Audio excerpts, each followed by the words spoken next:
Welcome back, and we appreciate you tuning in to Morning Live. Now, civil society organizations, including the Media Monitoring Africa and SOS Support Public Broadcasting Coalition, have called for the withdrawal of the SABC Bill. Now, they say it is being hurriedly pushed through and it fails to address a crucial aspect for the public broadcasters' funding. The bill was introduced to Parliament last year by the Department of Communications and Digital Technologies, and it seeks to repeal the Broadcasting Act of 1999. So to talk to us a little bit more about his concerns and, of course, submissions made to the Parliamentary Portfolio Committee on Communications and Digital Technologies, we're joined by William Bird, who's the director at the Media Monitoring Africa. William, good morning, and thanks so much for being with us. Good morning, Sakina. Thanks for having me on the program. William, let's start with that SABC bill, perhaps by just looking at bringing our viewers on board with what the bill seeks to do and, of course, the concerns that you and others have expressed. So, essentially, South Africa currently, and the SABC in particular, is operating in a policy environment that's over 2 decades old. And so for the last several years now, there's been various stop-start processes that are trying to develop a new policy framework.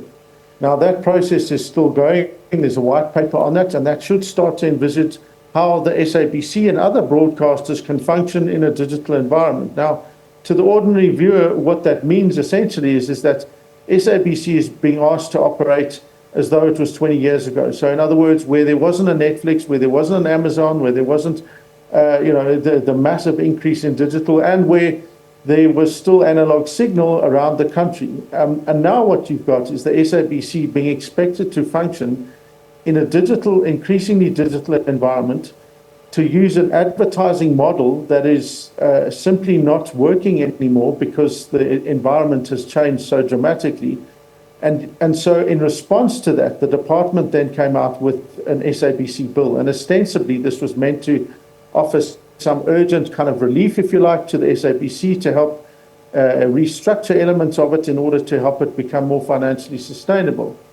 Now, if that had been the actual intent of the bill, you maybe could have looked over the fact that you meant to have a policy and then you have legislation and then you have the bill for the SABC. But in fact, what we as MMA and SOS found is that the bill does exactly nothing for that. What it does is it repeats and recreates the same financial model. It doesn't offer anything new in terms of a new economic model for the SABC. In fact, it says that the minister's got another 3 years to do it. So the bill overall is appalling, if not just because it offers nothing to the SABC to deal with its financial situation, but because it would have opened the door for massive levels of editorial interference. So it's, fortunately, it's been postponed now till the next Parliament, which is, again, a complete and utter waste of time because they're serious issues. Every month that goes by, we have a month where we are uncertain about the future and stability of our public broadcaster. And that, in an election period, is simply unforgivable. And I'm going to come to the elections in just a moment, William. But first, given that the SABC is a public broadcaster, do you think that the public has been given sufficient time to actually understand what the bill means for the SABC's mandate? And do you think the public sufficiently understands the mandate of the SABC as well? Well, exactly. So part of what the white paper was doing was seeking to build in and develop and say what the mandate of the SABC is. Again, because the SABC is operating with a piece of legislation that's 2 decades old, it's very difficult in that when it was set out to say this is exactly what the mandate of the SABC is. It's one of the issues that SOS has been working on for the last decade. So it's just an extraordinary thing that in a context where these are all known things in the sector. It's not like there's anything new here. That people are being put in a position, and SABC is being put in a position where they're now having, as we saw just recently, them coming out and saying we're going to have to go it alone, which for a public broadcaster to say that is an incredibly damning indictment of the state, quite frankly.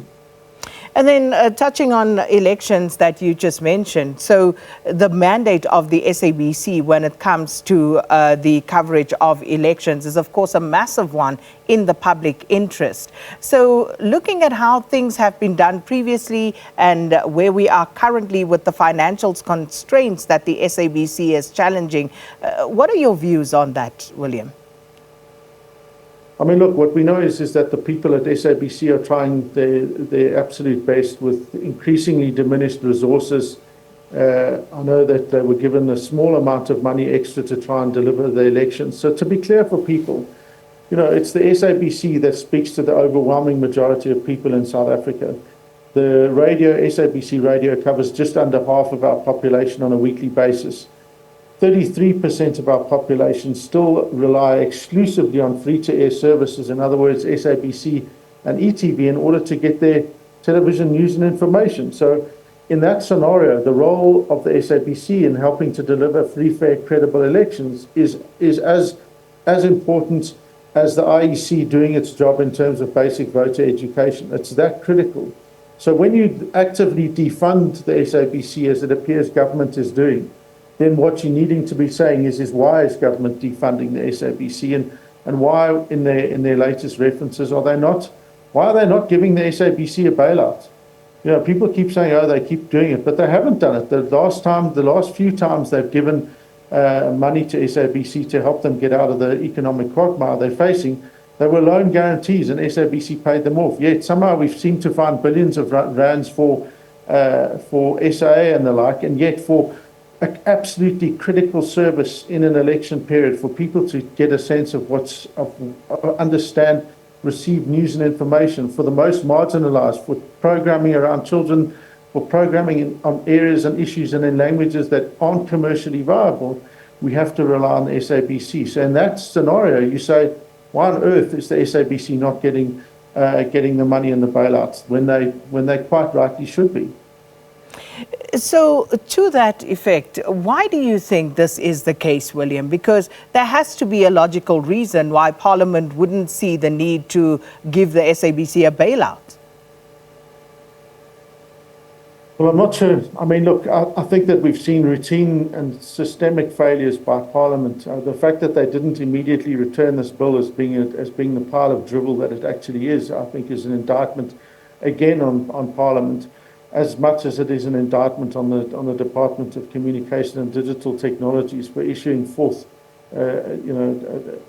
what can only best be described as a complete waste of paper. So why are they doing that? Well, I mean, it's anyone's guess, because there's not any rationale pointed out in the bill itself. So you can guess, you can say they're doing it because they want a pliant, non-independent public broadcaster. They want a state broadcaster. At least some may want a state broadcaster versus a public broadcaster. Alternative kind of theory is that they're wanting to try and sell off different stations or elements of the SABC in order to then say with it smaller, smoother, it'll be able to function better. It's really anyone's guess, and that, I think, is part of the frustration that we feel as civil society, but also the broadcast sector. There isn't a clear rationale and motivation as to why that bill was put forward, or to why the SABC isn't getting the kind of support that it needs, especially in an election year and especially when they're facing financial crisis, which, to be clear, a massive reason for that is because Parliament, the President, failed to appoint a board for 6 months. You can't think that you do nothing and it's going to have no consequences. And now the people that are going to pay the price for that, of course, are going to be the public and the people that work within the SABC, living from an unknown series of circumstances, and that's going to lead to internal distrust and conflict.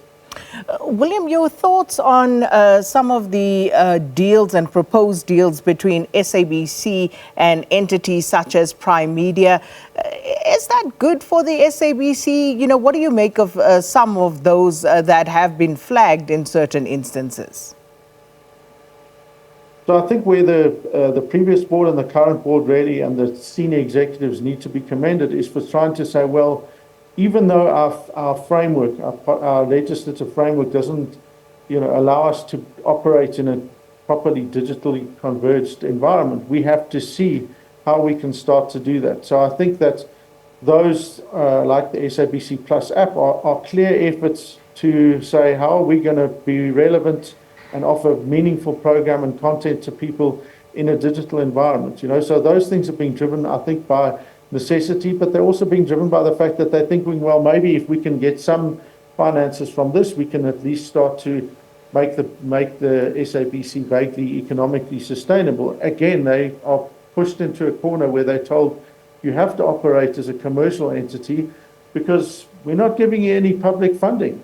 So they really are and have very little choice in that. So whether all of those deals are quite as advantageous to the SABC as they possibly could and should be, that I'm not sure about. But we've seen, for example, with the SABC 404 now exclusive to the DSTV platform, that's because they need the resources in order to do that. And DSTV quite rightly says, well, we need this to be exclusive to our platform because we want this there. So all of those things are fairly complex, but I suspect that they are ultimately driven by this impossible situation that government has put the SABC in.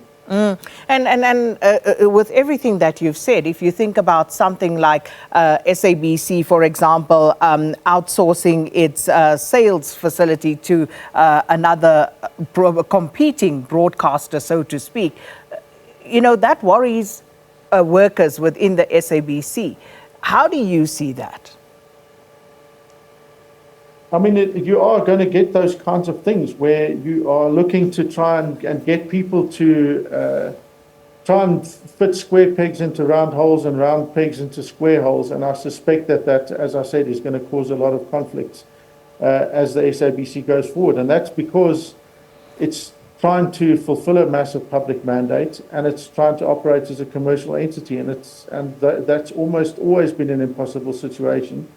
Previously, though, that kind of dichotomy has been masked by the fact that it was able to make sufficient money from advertising. As that model's declining, the SABC is going to be put in increasingly more difficult positions in order to try and either cut costs or make way and do things that they think can make some level of economic sense. And I suspect some of those decisions are going to be the wrong ones.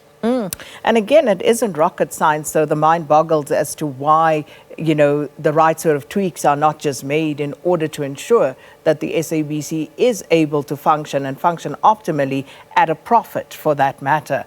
And then very briefly, William, the SABC Group CEO Nomsa Chabedi, during an interview here on SABC last night, actually confirmed that the corporation still owes Centec 900 million rand.